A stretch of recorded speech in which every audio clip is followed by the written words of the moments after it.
पटना वाले खान सर आखिर क्यों है इतने फेमस? खान सर कोचिंग करवाने के कितने पैसे लेते हैं? और वही पटना वाले खान सर जिनकी पढ़ाने की यूनिक स्टाइल पर स्टूडेंट्स इतने मंत्र मुग्ध क्यों हो जाते हैं कि उन्हें पढ़ाने के अलावा और कुछ सूझता ही नहीं। खान सर कोचिंग की दुनिया में एक अलग ही ब्रांड क्यों बन चुके हैं, जानेंगे आज के इस वीडियो में। पटना बिहार में सबसे बड़ी coaching Khan sir GS research centre और सबसे बड़ी लाइब्रेरी चलाने वाले खान सर का जन्म गोरखपुर उत्तर प्रदेश में हुआ। इन्होंने अपने 12th तक की स्कूल एजुकेशन गोरखपुर से ही कंप्लीट की। उसके बाद ये ग्रेजुएशन करके इलाहाबाद यूनिवर्सिटी आ गए। जब ये 12th क्लास में थे तो इन्होंने AIEEE की तैयारी की थी, क्योंकि एग्जाम के एक रात पहले इन्होंने काफी देर तक पढ़ाई की, इसलिए ये एग्जाम के दिन सोते ही रह गए। दोस्तों, खान सर बचपन से ही पढ़ाई में बहुत इंटेलिजेंट थे। अगर देखा जाए तो वो एक ऑलराउंड स्टूडेंट थे। उनका कोई पर्टिकुलर सब्जेक्ट नहीं था, बल्कि उन्हें हर सब्जेक्ट में इंटरेस्ट था। उन्हें बचपन से ही अलग अलग फील्ड की नॉलेज लेने के मजे आते थे। इसका अनुमान आप इस बात से लगा सकते हैं कि उन्होंने अपनी ग्रेजुएशन PCM से कंप्लीट की, जबकि वे अपने कोचिंग सेंटर में GS पढ़ाते हैं। अपने कॉलेज टाइम पर खान सर स्टूडेंट यूनियन में बहुत एक्टिव रहते थे और अपने फाइनल ईयर में वे इलाहाबाद यूनिवर्सिटी के स्टूडेंट यूनियन के लीडर भी थे, जहां पर स्टूडेंट की मांगों को पूरा करने के चक्कर में उन्हें 3 बार जेल भी जाना पड़ा। और यही खान सर अभी कुछ दिन पहले ही सुर्खियों में रहे। RRB, NTPC और ग्रुप D के नौकरी भर्ती परीक्षाओं में छात्रों को भड़काने के आरोप में उन पर FIR दर्ज की गई है। हालांकि उन्होंने सभी आरोपों को खारिज कर दिया है। GS के टॉपिक को एक्सप्लेन करने में खान सर काफी मशहूर हो चुके हैं। इनका YouTube पर Khan sir GS research centre नाम से चैनल है। खान सर का जन्म तो यूपी में हुआ था, लेकिन उनका ननिहाल बिहार में था, जहाँ वे बचपन से ही काफी आया जाया करते थे। बिहार का इतिहास पढ़ने पर वे बिहार से काफी प्रभावित थे। वे कहते हैं कि बिहार में कुछ तो ऐसी बात है जिससे यहाँ पर आर्यभट्ट, चाणक्य, चंद्रगुप्त की तरह हजारों महान लोग पैदा हुए। बिहार की हिस्ट्री जानने के बाद खान सर को इस बात का बड़ा दुख है कि बिहार जैसी महान भूमि ने अपना सम्मान खो दिया। इसलिए वो अपने कोचिंग में स्थित बच्चों से कहते हैं कि हम सबको मिलकर पुराना मगध बनाना है, बिहार को उसका खोया हुआ सम्मान वापस दिलाना है। मुझे इनकी एक चीज सबसे ज्यादा पसंद आई, इनके पढ़ाने के तरीके के अलावा भी उससे ज्यादा इनका हिंदू मुस्लिम में भेद न करना, हिंदुस्तानी होने पर जोर देना।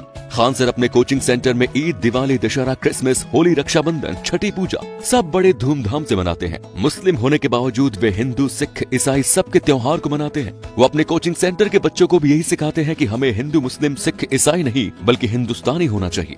मैं अपना पर्सनल बताऊं तो APJ अब्दुल कलाम के बाद ये दूसरे ऐसे मुस्लिम भाई हैं जिनसे इतना प्रभावित हुआ हूं। अपने इस सर्वधर्म प्रधान और अपने हिंदुस्तानी होने की विचारधारा की वजह से कुछ विशेष समुदायों के लोगों ने 11 मई 2019 को इनकी पटना स्थित कोचिंग सेंटर पर जबरदस्ती बमबारी कर दी थी। असल में खान सर ने पटना में एजुकेशन को इतना सस्ता कर दिया है कि कोचिंग सेंटर्स को बड़ा नुकसान होता है। इन हमलों के पीछे दूसरे कोचिंग सेंटर्स वालों का भी हाथ माना जाता है। आप खान सर के coaching centre Khan GS research centre की लोकप्रियता को इस बात से भी समझ सकते हैं कि खान सर अपने एक कोचिंग सेंटर में पढ़ाते हैं, लेकिन उनके उसी क्लास का लाइव सेक्शन 10 से 12 कोचिंग सेंटर में चलता है, जहां सिर्फ एक बैच में लगभग 2000 बच्चे होते हैं। यानी कि खान सर अपने एक बैच में लगभग 20,000 बच्चों को एक साथ पढ़ाते हैं लाइव क्लासेस के थ्रू। उनकी क्लास में सीटें कम पड़ जाती हैं, तो बच्चे पीछे खड़े होकर कई घंटों तक पढ़ाई कर लेते हैं। खान सर ने खान GS रिसर्च सेंटर को बिहार का सबसे बड़ा कोचिंग सेंटर बना लिया है।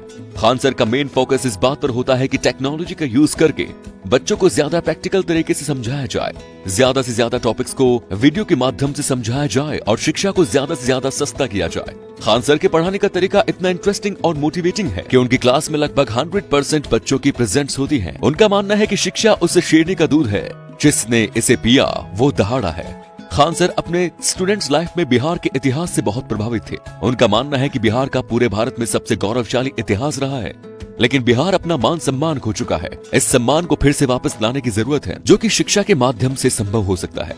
उनका मानना है कि बिहार को पुराने मगध जितना सम्मान दिलाना है। आपको बता दो कि बिहार को हमारे भारतीय इतिहास के मगध के नाम से जाना जाता है। आपको बता दो कि बिहार को हमारे भारतीय इतिहास में मगध के नाम से जाना जाता था। मगध भारतवर्ष का सबसे शिक्षित, संपन्न, ताकतवर और महान साम्राज्य था। खान सर का YouTube channel Khan GS centre 1 साल के अंदर 1 मिलियन सब्सक्राइबर्स क्रॉस कर गया। असल में 1 साल में नहीं बल्कि 5 महीनों में ही क्रॉस कर गया था, क्योंकि स्टार्टिंग के कुछ वीडियोस डालने के बाद बीच के 7 महीने खान सर ने कोई भी वीडियो नहीं डाली। जब देश से जुड़ी किसी प्रॉब्लम पर ये वीडियो बनाते हैं तो वीडियो के अंत में इनके सोल्यूशन इतने जोरदार होते हैं कि फिल्म स्टार अनुपम खेर जैसे लोग भी ट्वीट कर इनकी वीडियोस को शेयर करते हैं। सिर्फ अनुपम खेर ही नहीं बल्कि दर्जनों ऐसे सेलिब्रिटी हैं जो इनकी वीडियो को ट्विटर वगैरह पर शेयर करते हैं। इनकी वीडियो देखने के बाद कई बड़े नेता व मंत्री इनके पास कॉल आते हैं, क्योंकि इनकी वीडियो के लास्ट में जो सोल्यूशन होते हैं वो बहुत ही जबरदस्त होते हैं। खान सर जब शुरुआत में पटना गए थे तो कोचिंग सेंटर खोलने के लिए तो पटना में उनके पास कोई घर तो था नहीं, इसलिए उन्होंने वहाँ फ्लैट लिया, जहाँ के मकान मालिक ने उन्हें ये कहा कि भाई हमें हिंदू मुस्लिम से कोई फर्क नहीं पड़ता। अब हम बात करते हैं खान सर के यूट्यूब इनकम के बारे में। असल में यूट्यूब पर कई ऐसी वीडियोस है जिसमें अफवाह फैलाई जा रही है कि खान सर महीने का 8 लाख से 10 लाख कमाते हैं। एक्चुअल में एक यूट्यूबर जिससे भी इन्फ्लुएंसर जैसी वेबसाइट से ये डेटा उठाते हैं तो उन डेटा में यूट्यूब की एस्टिमेटेड इनकम दिखाई जाती है। एक्चुअल में जो एस्टिमेटेड इनकम होती है वो रियल इनकम से 5 से 7 गुना ज्यादा होती है, और YouTube ये जानबूझकर दिखाता है ताकि ज्यादा से ज्यादा लोग उनके प्लेटफॉर्म में आने के लिए अट्रैक्टिव हों, ज्यादा से ज्यादा लोग YouTube चैनल खोलकर ज्यादा से ज्यादा सोल्यूशन ट्राई करें। तो एक्चुअल में इनकी जो इनकम होती है वो एस्टिमेटेड इनकम से 5 से 7 गुना कम होती है। जहाँ तक मेरा मानना है वहाँ तक खान सर 1 लाख तक YouTube से महीने का अर्न करते हैं। एक्चुअल में खान सर की जो मेन इनकम है वो इनकी कोचिंग सेंटर से है, जहाँ पर वो महीने का लाखों कमाते हैं। लेकिन सबसे अच्छी बात यह है कि वो इस पैसे को खुद नहीं रखते, बल्कि उस पैसे का अधिकांश हिस्सा अनाथ आश्रम, गौशाला, NGO आदि में दान करते हैं। उनके खुद के अनाथ आश्रम और गौशाला है जिन्हें वे खुद ही फंड करते हैं। दोस्तों, अगर आपको लगता है कि खान सर ने ये अचीवमेंट बड़ी ही आसानी से हासिल किया है तो आप गलत हैं। ये तो उनकी 18 घंटे की मेहनत का परिणाम है। पटना में उन्हें कई परेशानियों का सामना करना पड़ा, लेकिन वो डटे रहे, लगे रहे और खुद को प्रूफ किया। आज वे हजारों युवाओं की प्रेरणा स्रोत है। दोस्तों, आशा करता हूँ आपको ये वीडियो पसंद आई होगी। धन्यवाद।